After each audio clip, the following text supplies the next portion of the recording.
The pick is in.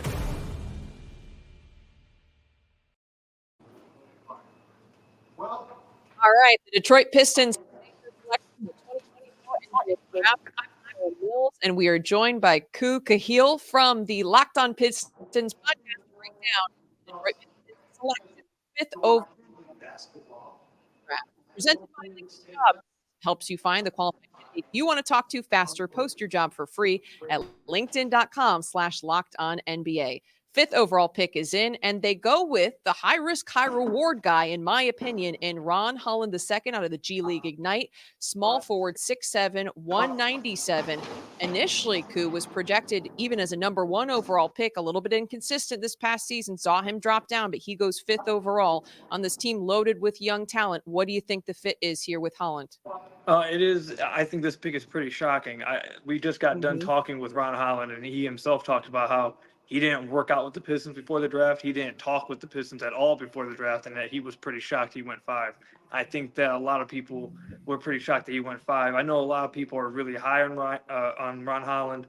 Athleticism off the charts, has defensive potential, but the jump shot just isn't there. A really good slasher, but jump shot isn't there. So that is a little bit of where the question is with the immediate fit with the team.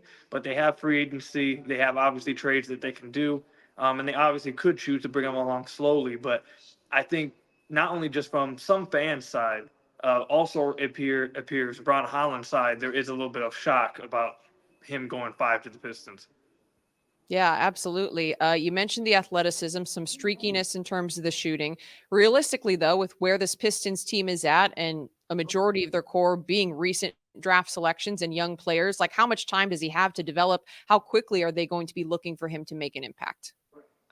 I think that's the question that a lot of people are going to be asking. I don't really know the answer to it just yet. It really depends on what the Pistons end up doing in this offseason and free agency and the trade market, because we did just hear from Trajan Langdon, the new president of basketball operations, just a few days ago, and he spoke about how he wanted to add veterans. He did want to add some people that complemented the roster a little more, but he also said that he wanted to go take it a little slow and he wanted to develop his own guys. So as of right now, it really is. I think a lot of people are a little confused about, or not, maybe not confused, but interested to see what the route is the rest of the offseason for the Pistons.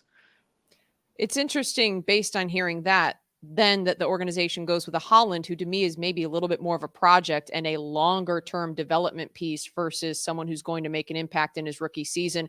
You mentioned the surprise and shock, not just from Holland's side, but maybe from fans and the media. Like, what's the temperature right now for Detroit Piston fans? Obviously, it's been a tough number of years for the organization, but you're starting to get some exciting young players. Like, what's the outlook from fans heading into this draft and now with this pick being made? I'm seeing a lot of positivity from fans. I think a lot of Pistons fans had Ron Holland high on their boards, just overall wise. It just didn't seem like that him going to the Pistons at 5 was ever something that was really being considered. Again, he didn't talk with the Pistons, didn't work out with the Pistons. I didn't really see much talk about him going to the Pistons. So it's just more so of a shock right now. There is a lot of Pistons fans that, again, really like Holland, but again, are questioning, okay, well, if you got Holland, is he expected to have an immediate impact? Where is the improvement in shooting coming from? How are you complimenting the team, especially Kate Cunningham? So I think overall with Ron Holland, the prospect, I think a lot of Pistons fans like him.